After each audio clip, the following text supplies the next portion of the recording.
I'm Sally, and my husband Tommy and I used to work at the same place. Tommy, who is 2 years older than me, was my senior at work. We became close when we ended up on the same project team a few years later and started dating soon after. 2 years into our relationship, we got married. After our daughter was born, I decided to quit my job. I loved my work, but my mother-in-law told Tommy that it was strange for a daughter-in-law to be working. So Tommy asked me to focus on household chores instead. From then on, I became a stay-at-home mom. We had our occasional fights, but overall we lived a peaceful and happy life. Then, one day, when our daughter was in elementary school, Tommy came home from work in the middle of the day.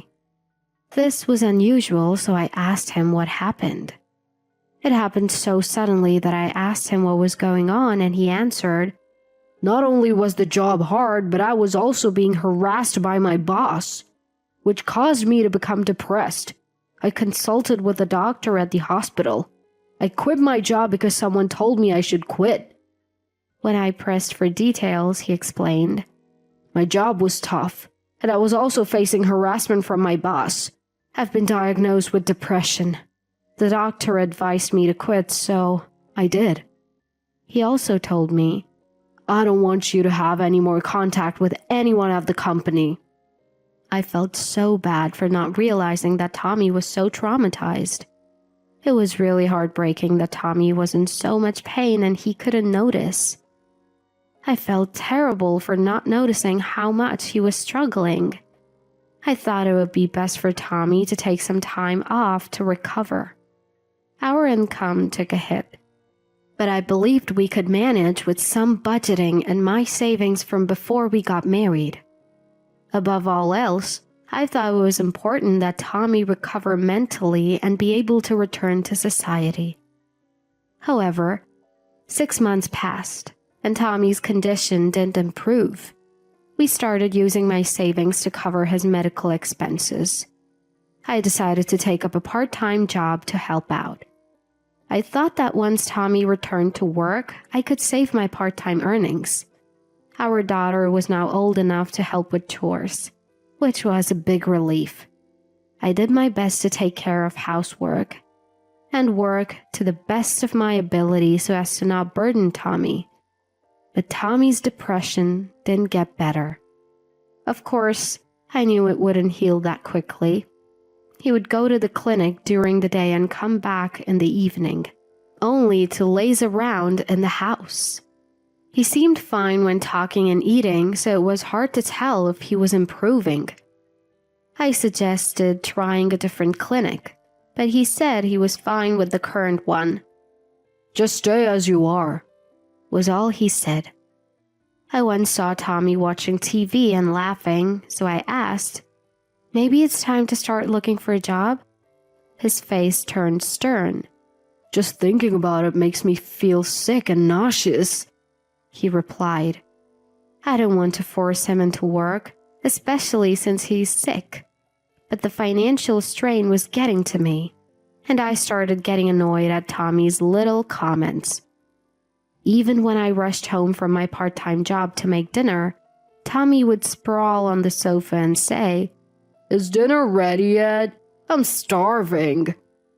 I couldn't help but wonder why I had to rush home from work to cook for Tommy, who had been home all day. After meals, Tommy wouldn't even take his dishes to the sink. Clothes were strewn around the living room, and the dishes from the lunch I prepared were still on the table. I was torn between being understanding because Tommy was sick and wanting him to at least do these small things. Then, another problem arose.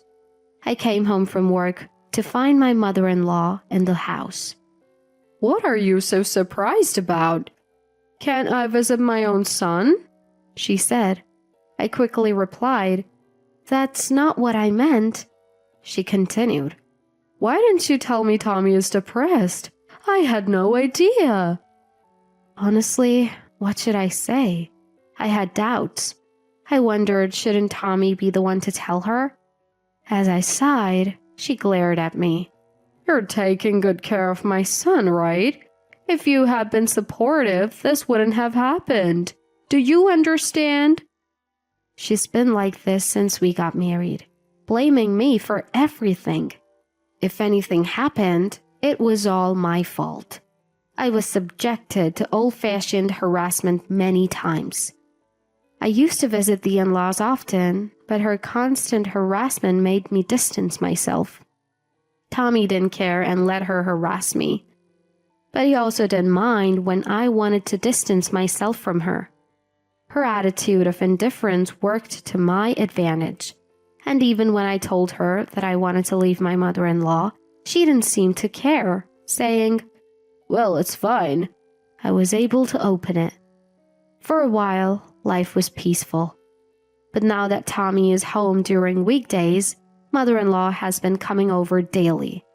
Even though my mother-in-law comes over, she doesn't lift a finger to help. She and Tommy eat the lunch I've prepared, leave their dishes, and just lounge around, making the house even messier. Cleaning has become a real chore. Since my father-in-law passed away, it's just mother-in-law in the in-laws' house. At first I thought she might be lonely, so I put up with it.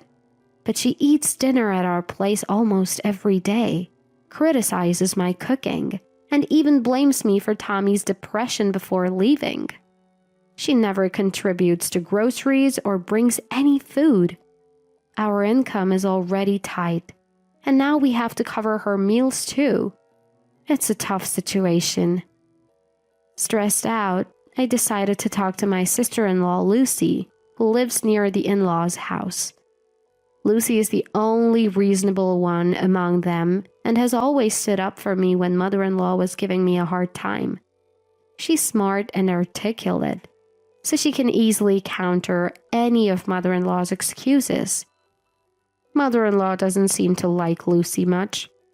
I told Lucy about the daily visits from mother-in-law, and the next day she came over after work and scolded mother-in-law for lazing around. Mother-in-law was shocked by Lucy's unexpected arrival and was at a loss for words. Then, the next day after work, she came to my house with me and scolded mother-in-law for being lazy at home. Mother-in-law was surprised by the sudden appearance of Lucy, who didn't know she was here and was quite anxious. I made various excuses, but as usual, she was yelled at, and my mother-in-law's face turned red and couldn't say anything. Lucy warned her, "Next time you come, Sally will let me know, okay?" After that, mother-in-law never visited again. One problem solved, at least. Meanwhile, Tommy was indifferent and unhelpful. Even after mother-in-law stopped coming, he became increasingly lazy. With my dwindling savings and income, it was hard to cover living expenses and rent for 3 people. I was really struggling. I don't want to force Tommy to work, understanding his illness, but something had to change. I have to somehow get Tommy to work. I suggested changing his psychiatrist, but he wasn't interested. "Anywhere I'll go, it'll be the same," he said. I prepared some candidate hospitals and gave them a pamphlet, but they said, "You can stay with your current hospital." I offered to go with him, but he still wasn't interested. I started to doubt if Tommy really wanted to get better. My doubts turned into mistrust. First, I called a mental health clinic where Tommy said he was getting treatment. I wanted to know about Tommy's current situation. I found out he had only visited once a year ago and never returned. The next day, I followed him and discovered he was buying lottery tickets instead of going to the clinic. I checked his wallet that night and found a bank statement showing transfers from mother-in-law. It turns out that Tommy's lottery ticket money is given to him by mother-in-law. My mistrust in Tommy grew. I contacted a former colleague to find out why Tommy had quit his job. I had to do it secretly because Tommy had told me not to contact them. What the colleague told me was completely different from Tommy's story. It all started with a big mistake Tommy made at work, which he tried to cover up. However, when Tommy's boss found out, Tommy got scolded and lost his temper. He ended up arguing with his boss and stormed out, resignation letter in hand. Days later, Tommy kept calling the company claiming, "This is workplace harassment. You've damaged my mental health. Pay me compensation." The company was quite bothered by this. Of course, the company rejected all of Tommy's demands. Even then, Tommy persisted. When the company's legal advisor reached out to him, Tommy said, "The company made me sick.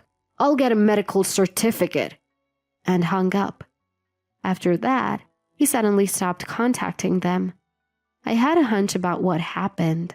Most likely, Tommy went to a psychiatrist after saying he'd get a medical certificate, but couldn't get diagnosed with depression, so he couldn't get the certificate. That's probably why he stopped contacting the company. Eventually, he got tired of working. He took advantage of my kindness, lied about going to the hospital, and lived a lazy life. I was beyond angry. I was disgusted. I didn't want to be with Tommy anymore. I planned to get divorce papers the next day after work. But then, I got a call from Lucy. Turns out, Lucy's husband got transferred and they were moving to another state. I've been really grateful to Lucy, so I decided to postpone the divorce until things settled down. 2 months later, Lucy moved. I quietly told her I was considering divorce and she said, "I'm sorry about my foolish brother and mother. Our family ties may end, but let's remain friends." Around the time Lucy's move was complete, Tommy said, "Mom's coming to live with us next month." I asked, "What do you mean, coming to visit?" Tommy said, "No, she's moving in. She'll live with us." Apparently, with Lucy moving, his mom felt lonely. Their old house was getting run down, so she wanted to live with us, and Tommy agreed. Both Tommy and his mom were so selfish, but I just said, "Oh, okay." Inside, I'd reached my limit. I was already planning to divorce him, so I decided to act quickly. Just divorcing him wouldn't be enough, considering what he had done. The next day, while Tommy was at his usual lottery ticket spot, I called the movers. I signed a contract on the spot and smoothly prepared to leave in secret. I quickly found a new apartment. "If Mom's coming, we need to tidy up," I said as I hurriedly packed and sent my belongings to my new home. The situation with my mother-in-law moving in was so unexpected that it actually worked in my favor. Nobody suspected what I was planning. 2 days before mother-in-law was supposed to arrive, while Tommy was at the lottery ticket stand, I left the divorce papers at home and left with our daughter. Around the time Tommy would be back, he called me in a panic. When I answered, he blurted out, "What's going on? Why did you leave so suddenly?" I replied, "Didn't you see the divorce papers? That's what's going on." Tommy said, "Why all of a sudden?" Keeping my cool, I said, "Did you really think I didn't know? I know everything." Tommy sounded puzzled. "What?" So I continued, "I know why you quit your job. You weren't harassed. You're the one at fault. You've been going to the lottery stand every day instead of a psychiatrist. You didn't get diagnosed with depression, did you? I also know mother-in-law has been sending you money for lottery tickets." You could hear the panic in Tommy's voice. I told him, "You've been deceiving me, and you want me to live with a mother-in-law who's been making my life miserable? You're insane. I don't want to be with a man like you anymore, so we're getting a divorce." Tommy kept refusing. "No, please reconsider." When I said, If you don't agree, I'll hire a lawyer and demand compensation in divorce court." He quickly agreed. Tommy had no job and no income. He probably realized he'd be in a tight spot if I demanded compensation. Later, I went back to get the divorce papers and submitted them before Tommy could change his mind. Mother-in-law hadn't moved in yet, so I was able to divorce without seeing her. After that, I got a lot of calls from mother-in-law, but when I texted Tommy, "I'll consult a lawyer," the calls stopped. As for Tommy, he and mother-in-law ended up living in an apartment together. They couldn't pay the rent and had to sell the house. Mother-in-law had sold her own house, so they had nowhere to go. They ended up in a cramped old apartment.